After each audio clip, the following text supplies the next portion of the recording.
Good PM sir, ilang days po bago ma-confirm ang MPL Flex. Okay.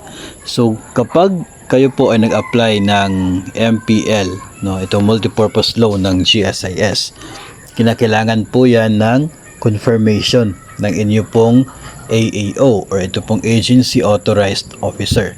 So kung gaano po katagal yung kanyang proseso bago ma-confirm ng AAO ay nakadepende po mismo sa inyo pong AAO at sa inyo. No? So, isa po sa pinakaunang bagay po na dapat po malaman whenever we apply for GSIS loan is alamin yung proseso na nire-require ng AAO po ninyo.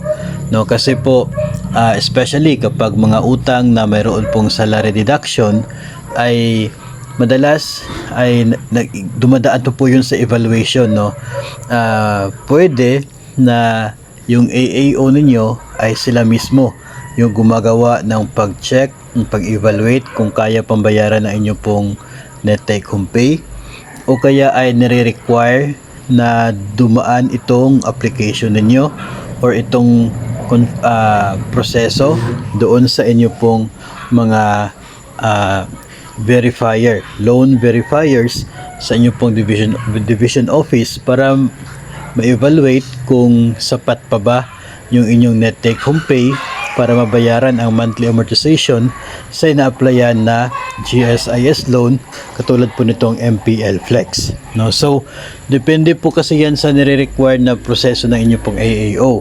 For example, dito po sa amin, kapag kayo po ay nag-apply ng GSIS loan ay dumadaan sa mga loan verifiers. Ang ginagawa ay yung mga borrowers ay nag-i-email ng kanila pong payslip at ng kanilang application doon sa kanilang loan verifier para ma-evaluate kung sapat pa ba yung kanilang net take home pay para mabayaran ang ina-applyan na GSIS loan. Kapag kaya pa ay dito po si loan verifier na mismo yung mag-inform sa AAO na ang loan na ito ay for confirmation. Saka po ito i-confirm ng aming AAO. So, baka magkaiba po yung proseso dyan po sa inyo. So, alamin nyo po muna kung ano po yung nire-require ng inyo pong Agency Authorized Officer. Pero para pag DepEd ka talaga pong dumadaan yan sa evaluation, no, kung kaya ba ng inyo pong net take home pay. Kasi ayaw din po ng DepEd na yung ending ay may mga PLIs na mapupunta sa undeducted obligation dahil sa inyo pong GSIS loan.